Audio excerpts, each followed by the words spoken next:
చెప్పు bro, big boss ఎలా అనిపిస్తుంది? ఓకే బ్రో, నార్మల్ అయితే కాదు, ఇయర్ కొంచెం బాగానే ఉంది. ఎందుకంటే celebrities and normal people and social media influencers and political గా కూడా దిగారు కదా, ఇక్కడ కొంచెం వైల్డ్ గానే ఉంది. అండ్ సుమన్ శెట్టి గారు నాకైతే నచ్చుతున్నారు, ఎందుకంటే ఆయన మాటల్లో కొంచెం జెన్యూనిటీ ఉంటది. అండ్ ఆయన ఫస్ట్ ఛాన్స్ ఇచ్చిన తేజ గారు కూడా ఒక రూమ్ కట్టేసి ఉంచిన వ్యక్తి అనమాట. అంటే ఛాన్స్ ఇచ్చిన వాళ్ళని ఎవరిని మర్చిపోకుండా ఒక విశ్వాసం అనేది చూపించడం అనేది ఆయన చూపించారు. ఓకే, శ్రీజకు బర్నీకి పోటీ పెట్టారు. శ్రీజ షేక్ చేసింది, కానీ శ్రీజని ఎలిమినేషన్ చేస్తున్నారు. సో ఏం చెప్తారు శ్రీజ గురించి? అంటే షేక్ చేసిందని మనం చెప్పలేము, అది ఆడియన్స్ అంటున్నారు, ప్రజల యొక్క నిర్ణయం అన్న. అది మీరు నేను కాదు, ఎవరైనా ఒకటే. బిగ్ బాస్ కి కామన్ మ్యాన్ అయినా, సెలబ్రిటీ అయినా, నువ్వు సోషల్ మీడియా ఇన్ఫ్లుయెన్సర్ అయినా, ఎవరైనా బిగ్ బాస్ హౌస్ లోకి వెళ్ళాక అందరూ ఒకటే. తను షేక్ చేసిందా కాదనేది ప్రజలు నిర్ణయిస్తారు, ఓట్లు నిర్ణయిస్తాయి. ఇంకా ఓట్లు బట్టి తను ఉంచాలా ఎలిమినేట్ చేయాలనేది బిగ్ బాస్ నిర్ణయిస్తుంది. నువ్వు నేను అనుకున్నా ఏం కాదు కదా. అంటే కంటెస్టెంట్స్ ఆవిడని నామినేట్ చేస్తున్నారు తప్ప బయట ఓటింగ్ ఉంది అందరికన్నా. అంటే ఉన్న వాళ్ళకన్నా బెస్ట్ ఓటింగ్ ఉంది.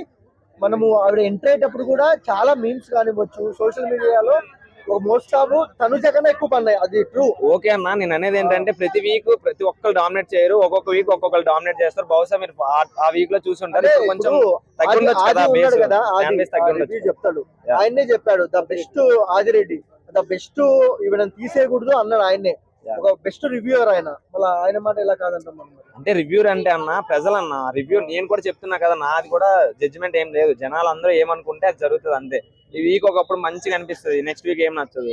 ఇప్పుడు బిగ్ బాస్ ఉన్నంత వరకు ప్రశాంత్ గారు మంచి ఫేమ్ నేమ్ వచ్చింది, పల్లవ ప్రశాంత్. బయటకు వచ్చా కొన్ని ఆయన నిర్వర్తించలేదు అనే మాటలు వచ్చి రావడం వల్ల నెగిటివిటీ అనేది స్ప్రెడ్ అయింది. జనాలు అనేది తీసుకుంటే తొందరగా అడాప్ట్ చేసుకుంటారు, వద్దనుకుంటే చాలా దూరంగా పెడతారు.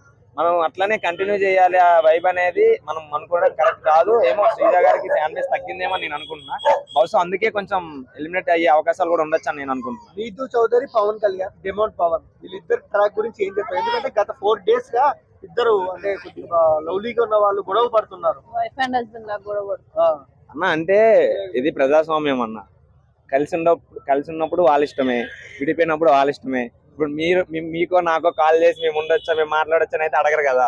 వాళ్ళకి కలిసిన రోజులు నచ్చిన రోజులు బాగా మాట్లాడారు, బాగున్నారు. ఇప్పుడు ఎందుకో వాళ్ళకి మనస్పర్ధలు వచ్చాయి, అందుకే దూరం అయ్యారు. దాన్ని మళ్ళీ మనం భూతద్దంలో పెట్టి చూడాల్సినంత అవసరం అయితే లేదని నేను అంటున్నాను. సరే, జెన్యూన్ కంటెస్టెంట్ ఎవరు బిగ్ బాస్ లో?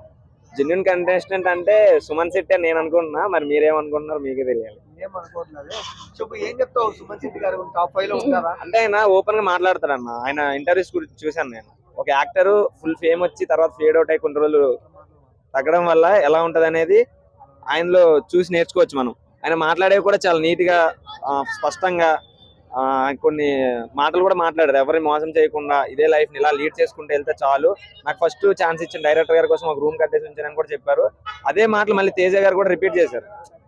అలాంటి పర్సన్స్ ని మనం చూస్ చేసుకుంటే బాగుంటది అనిపిస్తుంది నన్ను అడిగితే. అంటే నిన్న సుమన్ శెట్టి గారు అసలు ఒక పవర్ గా చాలా గట్టిగా మాట్లాడారు, అందరికి ఇచ్చి పాడేసినారు. ఎలా అనిపించింది?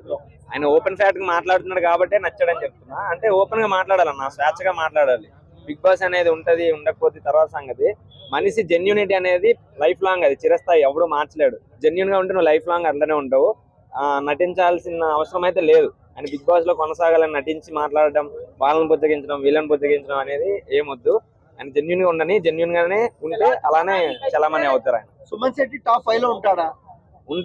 ఉంటారని నేను ఎక్స్పెక్ట్ చేస్తున్నా. ఉండాలి కూడా, ఆయన ఓటింగ్ పరంగా అయితే ఉండాలి. అంటే విన్నర్ దాకా వచ్చే అవకాశాలు ఉన్నాయా సుమన్ శెట్టి గారు? విన్నర్ అనేది తుది నిర్ణయం అనమాట. లాస్ట్ వరకు మనం ఎప్పుడు తేల్చి చెప్పలేము. ఫ్యాన్ బేస్ అనేది ఒక వీక్ పెరుగుతుంది, ఒక వీక్ తగ్గుతుంది.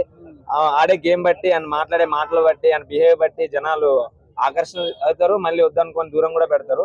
మనం దేన్ని అంత ఈజీగా జడ్జ్మెంట్ చేయలేము. టాప్ 5 లో అయితే ఉంటారని నేను అనుకుంటున్నాను. సో ఓవరాల్ గా ఏం చెప్తావు మాధురి గురించి? మాధురి గారు వైల్డ్ కార్డ్ ఎంట్రీ ఇచ్చారు. ఆవిడ సరదాగా వచ్చారు, ఉన్న రోజులు ఉంటారు. ఆవిడ కూడా విన్నర్ అవ్వాలనే వచ్చారు. విన్నర్ అవ్వచ్చు లేదా మధ్యలో వెళ్ళిపోవచ్చు, మనం ఏం చెప్పలేము, అది జనాలు నిర్ణయిస్తారు. ఆవిడ ఆర్గ్యుమెంట్ పై, ఆవిడ ఆటపై మీ అభిప్రాయం? ఆమె కొంచెం కోపం తగ్గించుకొని మాట్లాడితే బాగుంటది. ఆయన ఆల్రెడీ నాగార్జున గారు కూడా చెప్పారు కదా, ఇంత వద్దు, ఇంత అగ్రెసివ్ అనేది వద్దు అని చెప్పి. అలా కొంచెం ఆమె నార్మల్ గా మాట్లాడి నార్మల్ గా అందరితో కొంచెం కలిసిపోతే బాగుంటది అనిపిస్తుంది. థ్యాంక్స్ అన్న. థ్యాంక్స్ భయ్యా.